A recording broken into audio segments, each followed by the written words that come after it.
예, 사도신경 강의 우리 6번째 우리 시간을 갖도록 하겠습니다. 오늘은 우리 고린도전서 15장 우리 3절, 4절 말씀 중심으로 죽으시고 장사 되신 것을 믿습니다. 예수님께서 십자가에 죽으시고 장사 지내받은 것을 믿습니다. 물론 우리는 예수님의 십자가의 죽음에 대해서 너무 잘 알고 있고 너무 많은 설교를 들었습니다. 오늘 제가 조금 강조드리고 싶은 것은 예수님이 십자가에 죽으심과 나와는 무슨 상관이 있는가? 그것이 내 삶에는 어떤 영향을 미치고 있는가? 좀 실제적인 부분들을 좀 다루고 싶고요. 또 두 번째는 이 장사 지낸 바 됐다. 예수님의 십자가의 죽으심과 부활 사건은 우리가 많이 들었는데 또 고난주간, 부활주일 뭐 이렇게 했는데요. 이 장사 지낸 바 됐다. 오늘 특별히 찬양 드린 것 중에서 무덤에 대해서, 그죠? 무덤에 머물러 깨치고 뭐 그런 표현들이 많이 나오는데요. 왜 예수님께서 십자가에 죽으시고요. 그리고 무덤에 장사 지내지 않으시고 바로 부활 사건으로 연결될 수도 있었을 텐데 왜 장사 지낸 바 됐을까? 사흘 동안 말이죠. 거기에 무슨 의미가 있을까? 특별히 이제 복음서에는 네 군데 다 이제 장사 지낸 바 된 부분들 강조하고 있거든요. 또 사도신경도 이 장사 지낸 바 됐다는 부분들을 굉장히 부각을 시키고 있습니다. 도대체 그 이유가 뭘까? 또 대소유리 문답에도 그 부분에 대해서 질문하고 대답하는 내용이 나오고요. 특별히 오늘 바로 그런 관점에서 우리 함께 도전받았으면 좋겠습니다. 오늘 성경은 이렇게 말씀하고 있죠. 예수님의 십자가 사건이 우연하게 이루어진 것이 아니고 성경대로, 성경의 예언한 대로 그대로 성취된 사건이라는 거죠. 또 장사 지낸 바 된 것도 성경대로 장사 지낸 바 되셨다. 이렇게 말씀하고 있는데요. 첫 번째로 우리 예수님은 십자가에서 죽으셨습니다. 예수님 십자가 사건이 나랑 무슨 상관이 있는가? 단순한 어떤 역사적인 사건을 우리가 강조하는 것도 필요하지만 신앙은 역사적인 사건을 나와 연결시키지 아니하면 예수님의 십자가 사건은 결국 우리를 위해서 십자가에 죽으신 거거든요. 나와는 상관이 없다면 그냥 예수님이 십자가에 죽으셨대 별다른 감동도 없고 그것이 생활에 어떤 영향도 미치지 못하고요. 그런데 분명히 십자가 사건은 우리의 신분도 바뀌어지고 우리 삶의 영향을 끼칠 수밖에 없거든요. 그런데 의외로 지금 예수님의 십자가 사건이 예수님의 십자가 사건만 끝나고 나와는 별로 연결이 잘 안 되고 또 처음에 예수 믿을 때는 연결 잘 된 것 같은데 가면 갈수록 희석해지는 그 이유는 뭘까? 여러 가지 참 고민을 많이 합니다. 그런데 신학자들 가운데 예수님이 십자가에 죽으셨다는 사건을 말이죠. 거부하는 분들도 있습니다. 왜 거부하는지 아십니까? 먼저 예수님께서 십자가에서 피를 흘리시고 우리를 구원해 주셨다. 그 자체가 받아들이기가 힘들다는 거죠. 왜요? 예수님의 십자가 사건을 강조하면 뭘 인정해야 됩니까? 예수님이 왜 십자가에 못 박이셨죠? 누구의 죄 때문에요? 우리의 죄 때문에. 그러니까 우리가 죄인이라는 것을 인정을 해야 십자가의 복음이 내 것이 되거든요. 그걸 인정하기 싫은 것이죠. 나름대로 바르게 살려고 노력하고 나만한 사람이 있으면 나와봐라. 나 최선 다하고 있거든. 양심껏 남한테 해끼치지 않고 이래 사는데 왜 내가 죄인이야? 네 교회 가면 죄인 취급 당하기 싫어서 나 교회 안 가. 교회만 가면 죄만 자꾸 지적하고 그래서 십자가를 거부하는 그런 사람들이 초대교회도 많았고 지금도 여전히 많이 있죠. 그러나 싫든 좋든 성경은 분명하게 우리에게 뭐라고 가르치고 있나요? 우리 로마서 3장 우리 26절 한번 같이 읽겠습니다. 로마서 3장 우리 26절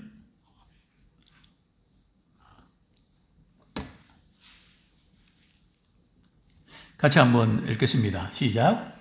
곧 이때에 자기의 의로우심을 나타내사 자기도 의로우시며 또한 예수 믿는 자를 의롭다 하려 하심이라. 즉 이것은 예수님의 십자가 사건을 통해서 말이죠. 예수님께 십자가 지심으로 예수님 자신도 의롭다함을 얻었고요. 물론 예수님 죄가 없으신 분이지만 또한 믿는 자들을 어떻게 하신다고요?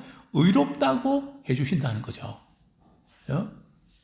분명히 십자가 사건을 통해서 구원에 이른다는 것을 성경은 여기저기에서 많이 강조하고 있음을 우리는 보게 되죠. 또 우리 로마서 5장 8절 늘 우리가 신앙생활 하다가 내가 왜 이것밖에 안 되나, 내가 이런 모습 때문에 주님이 나를 사랑하지 않을 거야, 그렇게 마음이 약해지고 자책감에 빠질 때 우리가 이 말씀을 늘 확인할 필요가 있죠. 로마서 5장 8절 같이 읽겠습니다. 시작. 우리가 아직 죄인 되었을 때에 그리스도께서 우리를 위하여 죽으심으로 하나님께서 우리에 대한 자기의 사랑을 확증하셨느니라. 사실 이 말씀은 우리가 너무 잘 아는 말씀이지만 의인을 위해서 죽는 사람도 있지만 죄인을 위해서, 그죠? 또 자기가 싫어하고 미워하는 사람을 위해서 죽어주는 사람이 있을까요? 없죠. 자기 주인을 위해서 충성을 다하는 사람을 위해서는 간혹 자신의 목숨을 던지는 그런 분도 있습니다. 성경은 이렇게 말씀하고 있죠. 7절 말씀 같이 읽겠습니다. 시작. 의인을 위하여 죽는 자가 쉽지 않고 선인을 위하여 용감히 죽는 자가 혹 있거니와. 그죠? 이런 사람들이 있을 수 있다는 거죠. 그런데 예수님은 우리가 아직 뭐 됐을 때요? 죄인 되었을 때에, 별 볼 일 없을 때, 문제를 일으키고 있을 때, 정말 이렇게 부끄럽고 창피하고 이거밖에 안 되나, 그죠? 자격 상실과 전혀 나는 쓸모가 없다. 주님이 나를 사랑하지 않을 것 같다. 바로 그때 말이죠. 우리를 위해서 독생자 예수 그리스도를 내어주심으로 하나님께서 우리에 대한 자기의 사랑을 확증하셨단 말이죠. 그러니까 항상 우리가 사람과의 관계에 있어서도 도저히 사랑 못하고 정말 마음에 안 들고 미워지고 그런 사람이 왜 없겠습니까? 당연히 살아다 보면 아주 스타일이나 그냥 이렇게 아주 예민한 부분을 건드리고 정말 힘들게 하는 분도 있거든요. 그때마다 우리 이 말씀, 우리가 죄인 됐을 때 앞으로 잘하는 거 맞아 내가 어떻게 하지, 이대로는 안 됩니다. 물론 우리는 그렇게 생각할 수 있지만 주님은 어떻게 하셨지? 그래서 요한 1서는 우리에게 이렇게 말씀하고 있죠. 하나님께서 우리를 어떤 사랑을 베풀어서 우리를 구원해 주셨지? 바로 우리 요한 1서 우리 같이 한번 읽도록 하시겠습니다. 3장 1절, 요한 1서 3장 1절.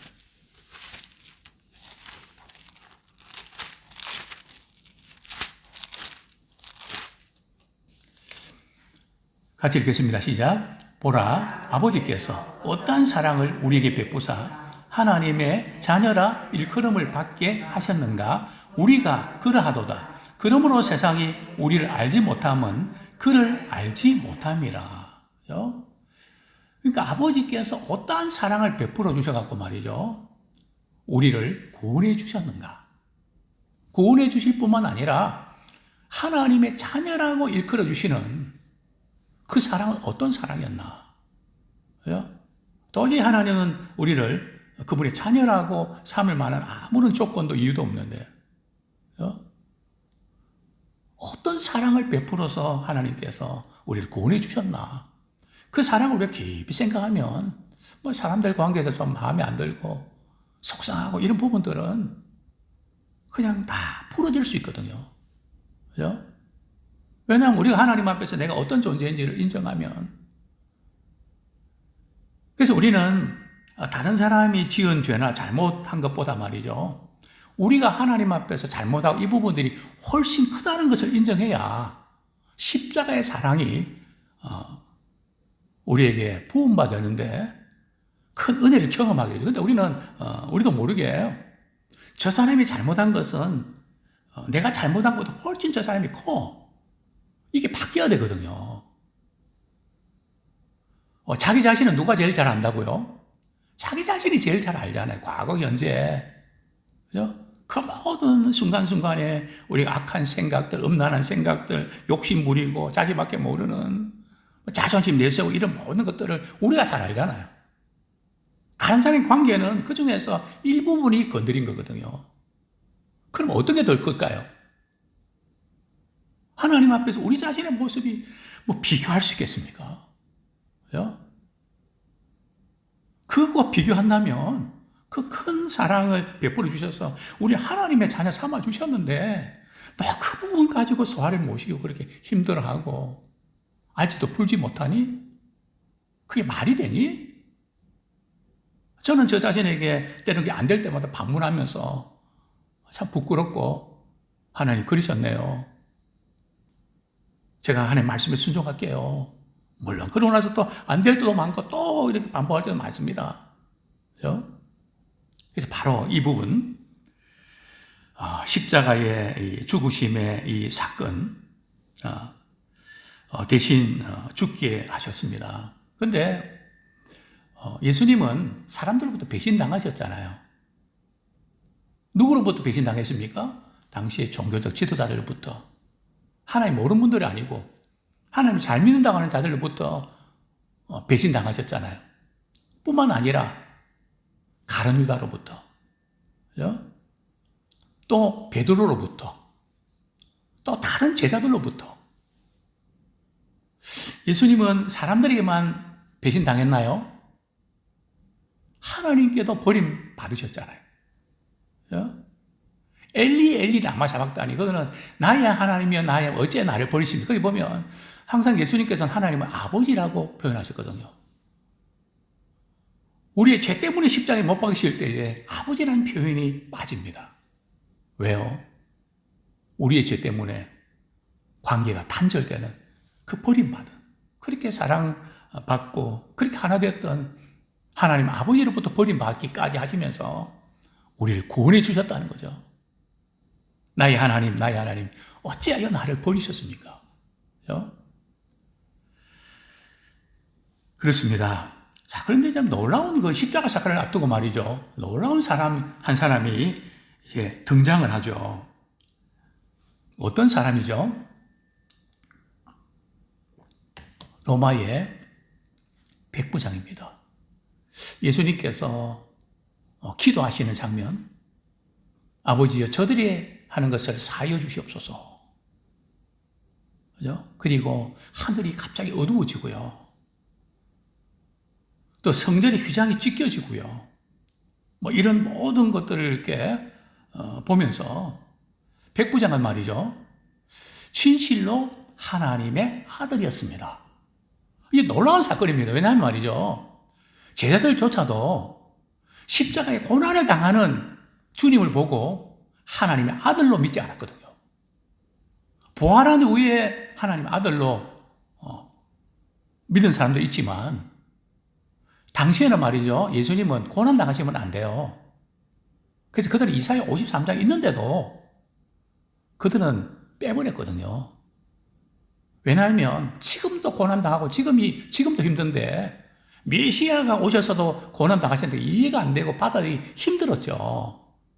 지금도 힘든데 메시아가 오셔서 우리를 구원해주고 영광 누리게 해줘야지 메시아가 고난 당한다고? 그 말이 돼? 그래서 그들은 이사야 53장을 외면하고 등한시했죠.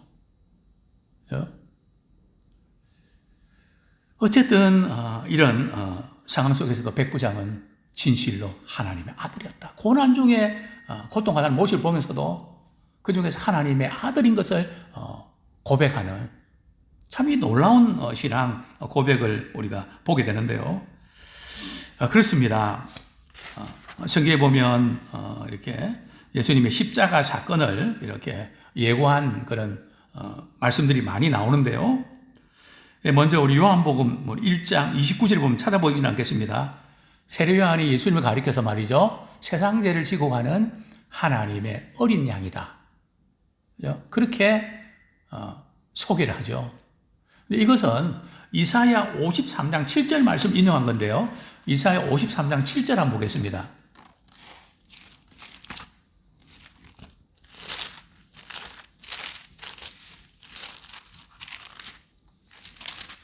네, 이사야 53장 7절 우리 같이 읽겠습니다. 시작. 그가 곤욕을 당하여 괴로울 때에도 그의 입을 열지 아니하였으며 마치 도수장으로 끌려가는 어린 양과 틀 깎는 자 앞에서 잠잠한 양같이 그의 입을 열지 아니하였도다. 어린 양, 그죠? 그 앞에도 여기에서 우리는 각기 어린 양 같다, 우리 각기 양과 같아서 각기 채길로 갔거늘 여호와께서 우리 무리 죄악을 그에게 담당시키셨다 하시면서 이 말씀을 주고 계신데요. 그렇습니다. 하나님께서 인간의 죄를 말이죠. 왜 벌하시함을 했을까요? 근데 말씀으로 말이죠. 죄사함 다 받았느니라 하시면 될 텐데 독생자까지 보내주셔서 말이죠. 꼭 십자가에 못 박으셔야만 했을까요? 말씀으로 죄사함 받았느니라 하시면 될 텐데 독생자를 십자가에 못 박게 하시는 왜 그럴까요? 항상 우리 신앙은 이 양면성을 놓치시면 안 돼요.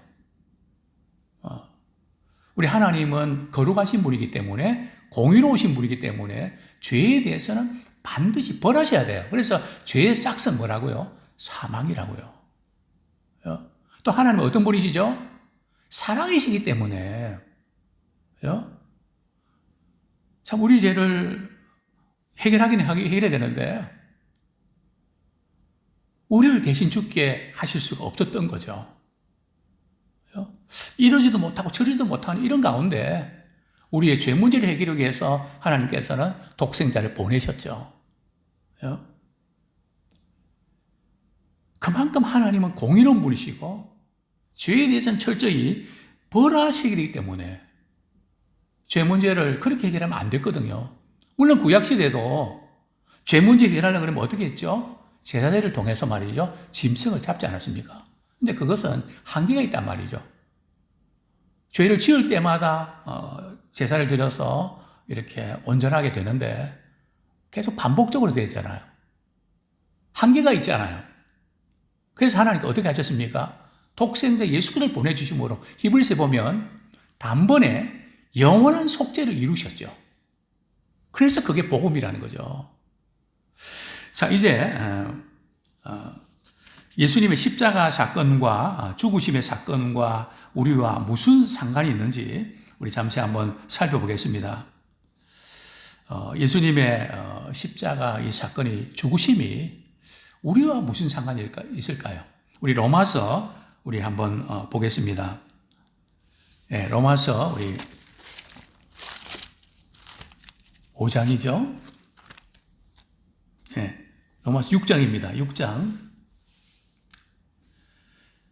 3절 한번 같이 읽겠습니다. 시작. 무릇 그리스도 예수에 합하여 세례를 받은 우리는 그의 죽으심과 합하여 세례를 받은 줄을 알지 못하느냐. 그러니까 예수님의 십자가의 죽으심을 뭐에 비유하고 있죠? 세례 받는 사건과 비유합니다. 세례가 뭐죠? 물로 죄를 깨끗하게 씻는다는 의미가 있고요. 또 이제 우리 세례를 집례할 때에 물속에 이제 들어가죠. 그건 무슨 의미입니까?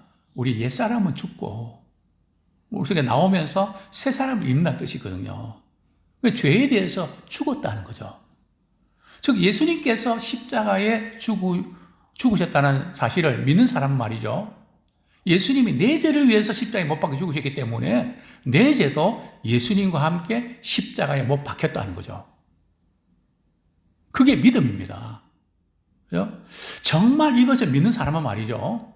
우리가 약해서 죄를 지어도, 그죠? 항상 예수님이 내 죄 때문에 십자가에 못 박히셨는데 그것을 믿고 알기 때문에 죄를 함부로 짓지 못한다는 거예요. 물론 우리가 약해서 죄를 지을 수 있습니다. 그죠? 그죠? 그러나 죄 짓고 창피한 게 아니라 다시 예수님을 십자가에 못 박는 것 같아서 너무 견디기 힘든 거죠. 주님이 나를 이렇게 사랑해 주셨는데 내가 어떻게 이렇게 맥없이 무너지냐. 그죠? 아니, 죄를 그렇게 짓는 것이 싫은 겁니다. 그죠? 사람들은 죄 짓는 것을 좋아할까요? 싫어할까요? 좋아합니다. 물론 싫어하는 것도 있죠.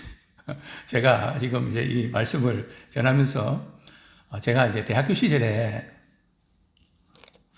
이제 그때만 해도 우리 군대 갔다 온 복학생들이 많았거든요. 저는 이제 그때 20대니까 다들 형벌이죠. 군대 갔다 오면 뭐 3년간 이렇게 훈련받고 그러면 제가 이제 막내니까 회식 가고 뭐 이러면 제가 다 챙겼거든요.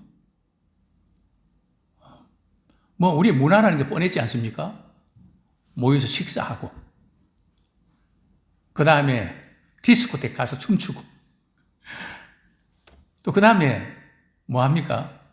술 한 잔 걸치면서 이거하고 저는 이제 술을 마시고 그 대학 시절에는 절대 그런 거 없었으니까 제가 전부 다 차 다 태워주고 뭐 그냥 또 토하면 뭐 약도 사사 드리고 그러니까 저를 무척 좋아했죠. 근데 가만 보니까 말이죠. 이제 속이 불편한지 막 소주 그 당시에 뭐 소주죠. 그래서 형, 그 술 맛있어? 왜 인상 쓰면서 드세요? 야, 힘들어서 먹지 맛있어서 먹냐? 그 인상을 제가 지금도 기억이 납니다. 막 인상 싫어도 말이죠. 힘드니까. 그죠? 근데 우리는 육신의 본성은 죄 짓는 거 좋아하거든요. 근데 예수 믿고 나면, 물론 그런 죄 짓고 싶은 충동이 이런 게 없다는 게 아니고요. 순간적으로는 그런, 일시적인 즐거움이 있으니까. 그죠? 우리도 빠지기도 하고 약해지기도 하죠. 그러나 좀 지나고 나면 싫어요. 그죠? 만약 싫지 않으면 말이죠. 정말 예수님을 믿는가 한번 보셔야 돼요. 예수 믿고 우리가 죄사함 받고 하나님 자녀가 됐는데 죄 짓는 것이 좋다고요? 그럴 수 없느니라. 그럴 수가 없어요. 싫어요. 이제는 그렇게 좋았던 것이 이제는 싫단 말이죠. 이전에 좋던 거 이제는 값없다. 이전에 좋던 것이 이제는 값이 없다는 거죠. 그렇게 하고 싶지 않아요. 왜요? 제게 있어서 제일 그랬던 것은 제가 이전에 말씀드렸지만 저는 사람들 웃기는 데 재주가 있었거든요. 빵 터집니다. 얼마나 그냥 예? 제가 설교 시간에 사실은 제가 이제 은퇴를 앞두고 말이죠. 그걸 좀 안 놓치고 하는 건데 제가 놓친 것 같아요. 근데 이제 그렇게 하기 싫어요.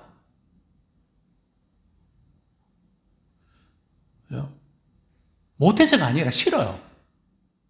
막 그렇게 웃기고 막 그러면 막 좋은 것 같은 말이 끝나고 나면 너무 어전하고 공허하고 그 말이 뒤끝이 너무 싫은 거죠. 아마 우리가 영적으로 이렇게 늘 주님 안에 말씀 안에 가고 그러면 우리가 기호도 달라집니다. 좋아하는 거, 싫어하는 거. 그렇습니다. 우리 그리스도와 함께 십자가에 못 박혀 죽었기 때문에 이제는 내가 사는 것이 아니고 내 속에 그리스도께서 사시기 때문에 싫고 좋은 것이 달라진단 말이죠. 늘 우리가 죄를 짓고 싶을 때에 주님의 십자가 사건이 있기 때문에 딱 사이드 브레이크가 걸린단 말이죠. 제동이 걸리는 거죠. 물론 실수할 때도 있고 그렇지만 그게 바로 내가 예수님과 함께 십자가에 죽었다는 그런 의미죠. 자, 두 번째로 예수님은 우리 장사 지낸 바 되셨습니다. 예, 우리 오늘 본문 우리 고린도전서 15장 4절 한번 보겠습니다. 고린도전서 15장 4절.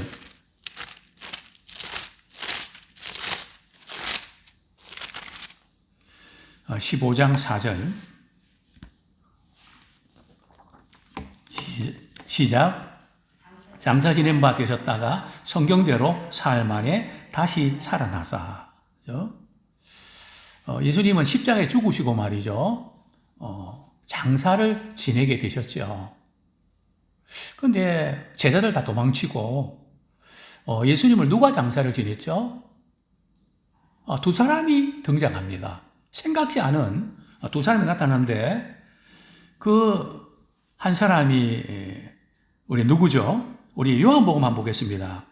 예, 요한복음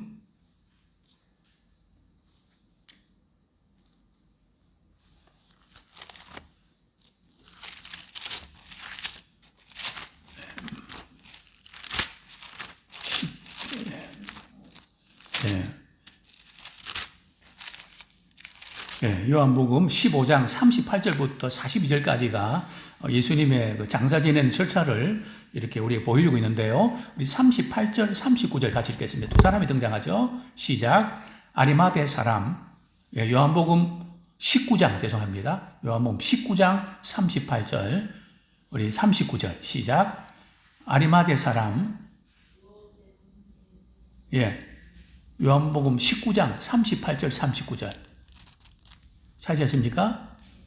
시작. 아리마대 사람 요셉은 예수의 제자이나 유대인이 두려워 그것을 숨기더니 일 후에 빌라도에게 예수의 시체를 가져가기를 구하매 빌라도가 허락하는지라 이에 가서 예수의 시체를 가져가니라. 일찍이 예수께 밤에 찾아왔던 니고데모도 몰약과 침량 섞은 것을 100리터쯤 가지고 온지라. 그죠? 예수님의 장례식에는 생각지 않은 두 사람이 등장하죠. 첫 번째 사람은 아리마대 요셉이고요. 아리마대 요셉은 뭘 이렇게 기증하는가 하면 무덤을 이렇게 예수님께 장사 지내도록 기증을 하죠. 새 무덤입니다. 당시 부자들은 말이죠. 땅속에 매장을 하지 않고 동굴 속에 말이죠. 동굴을 파서 만들었는데 동굴 속에 선반을 이렇게 만들어 놓고 말이죠. 거기에 얹었습니다. 그죠? 가난한 분들은 이제 매장해서 이제 묻었는데요. 이 아리마대 요셉은 부자입니다. 그죠? 성경에 보면, 예수님의 이 장사 지내는 사건이 말이죠. 부자에 의해서 이렇게 장사 지낼 것을 성경은 예언하고 있죠. 그대로. 그죠? 예수님은 아리마대 요셉에서 이렇게 장사 지낸 바 됩니다. 아리마대 요셉은 부자하고 지위도 있는 인물이거든요. 사내된 공예 회원이고요. 그리고 갈보리산 근처에 말이죠. 자기 가족과 자신을 위해서 무덤을 미리 장만을 했는데 그 새 무덤을 이렇게 새 무덤 예수님을 장사 지낸 것을 보게 됩니다.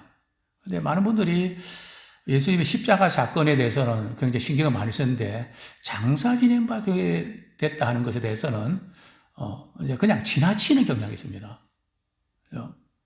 사실 그게 굉장히 중요하거든요.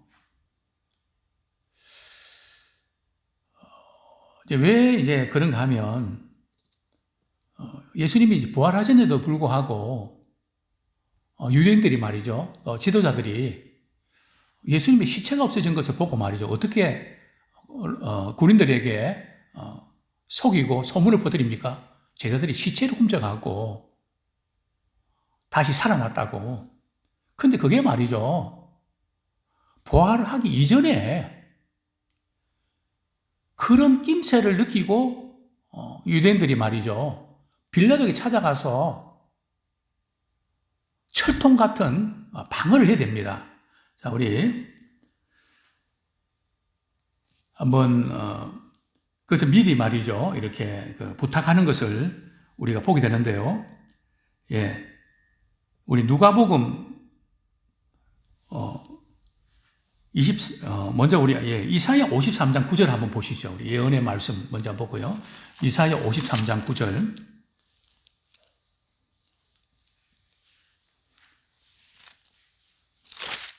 같이 읽겠습니다. 시작. 그는 강포를 행하지 아니하였고 그의 입에 거짓이 없었으나 그의 무덤이 악인들과 함께 있었으며 그가 죽은 후에 부자와 함께 있었도다. 참 성경의 기가 막힌 부분들이 부자의 무덤에서 장사 지낸 바 될 것을 이제 예고하고 있는 것이죠. 근데 이 아리마대 요셉은 상회된 공역이지만은 예수님을 사형 언도내는데 참여하지 않았다고 성경 말씀합니다. 가담하지 않았다는 것을 우리는 이제 보게 되죠. 그리고 이제 또 한 사람이 누굽니까? 바로 니고데모죠. 니고데모는 예수님의 이제 시신의 발을 향유를 가지고 이렇게 찾아왔죠. 니고데모는 누군지 잘 아시죠? 그죠? 당신은 선한 분인데, 그러니까 예수님께서 사람이 거듭나야 천국 들어간다. 거듭남의 비결을 이렇게 말씀해 주셨던 그런 그가 바로 니고데모죠. 그렇습니다. 왜 예수님께서 장사 지낸 바 됐다는 것을 성경은 강조하고 있을까? 그 이유는 뭘까요? 장사는 어떤 경우에 지냅니까? 반드시 죽은 사람을 장사 지내죠. 산 사람을 장사 지내나요? 왜요? 그런 법이 없죠. 죽은 것을 확인하고 장사 지내거든요. 그러니까 장사 지낸 바 되셨다는 것은 말이에요. 예수님의 죽으심이 확실하고 분명하다는 것을 입증하는 거죠. 왜냐하면 당시에 예수님이 뭐 이렇게 기절했다. 동굴 속에 들어가니까 시원해갖고 기절했다가 그냥 정신 차렸다. 뭐 기절설도 나오고 졸도설도 나오고 뭐 기절이나 졸도는 비슷하지만 말이죠. 즉 예수님은 십자가에 죽으셨다. 우리가 많은 경우에 우리가 이렇게 자꾸 자기 죄 문제에 자꾸 빠져서 그냥 휘둘거리고 그런 것이 장사 지낸 바 된 사실 믿지 못해 그런 거 아닌가요? 예수님하고 죽었어야 되는데 죽으려고 하다가 살아난 것 같았어요. 죽었으면 되는데 안 죽어서 그렇단 말이죠.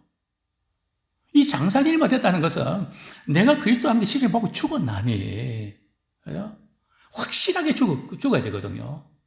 주님과 함께 내 죄에 대해서도 죽어야 되거든요. 이게 분명해야 돼요. 그래야 복음과 구원에 감격이 있죠. 그래서 이 장사 지낸 바 됐다는 것은 예수님의 죽으심이 확실하다는 것을 우리에게 이제 보여주고 있는 것이죠. 그렇습니다. 대소인의 문답 41문에 보면 말이죠. 그리스도가 장사 되시면 그가 정말로 죽으셨다는 것을 확증합니다. 예수님은 십자가에 죽으시고 장사 지낸 바 될 정도로 정말로 죽으셨습니다. 자, 그런데 이제 한 가지만 말씀드리고 말씀 뵙겠습니다. 예수님께서 장사 지낸 바 됐다는 것이 우리에게 무슨 유익이 있을까요? 예수님이 장사 지낸 바 됐다. 죄에 대해서 죽으셨다는 거죠. 사망 권세를 깨뜨리셨다는 거죠. 더 이상 우리는 죽음의 형벌에 대해서 두려워할 필요가 없다는 거죠. 죄의 저주에서 우리를 자유케 하시고 속량하셨거든요. 그래서 우리는 죽음에 대해서도 사망아 내가 쏘는 것이 있느냐, 사망아 내가 이기는 것이 어디 있느냐, 이김을 주시는 하나님께 감사한다. 참 이 놀라운 그런 고백 또 뿐만 아니라 우리가 자꾸 죄의 무덤을 파면 안 돼요. 한번 좀 마음 상하고 못마땅한 것들 자꾸 이야기하지 말라는 거죠. 왜냐하면 무덤에서 장사 지낸 바 되시고 이렇게 다시 부활하셨는데 자꾸 무덤 속으로 들어가면 안 된다는 거죠. 죄의 무덤 속으로, 상처의 무덤 속으로, 자책감의 무덤 속으로 계속 들어가면 안 된다는 거죠. 무덤에서 나와야 된다는 거죠. 마치 무덤 속에 돌들이 말이죠. 굴러간 것처럼 우리의 그런 모든 것이 굴러가고 생명과 성령의 법이 죄와 사망의 너를 해방시켰다. 그죠? 이 약속을 믿고 우리가 승리하는 우리가 되길 원합니다. 이제 우리는 죽지만 우리의 몸은 썩지만 우리 주님 다시 오실 때 우리 몸은 부활체로 바뀐다는 것이죠. 우리 주님과 함께 거하게 된다는 거죠. 우리는 이 십자가에 죽으시고 장사된 바 이 부분이 바로 우리 믿는 우리에게 어떤 영향을 미치는지 우리가 다시 한번 깊이 우리 기억하면서 그리스도와 함께 죽고 장사되는 바 되고 또 우리 부활의 능력에 참여하는 우리 모두가 되기를 축원합니다.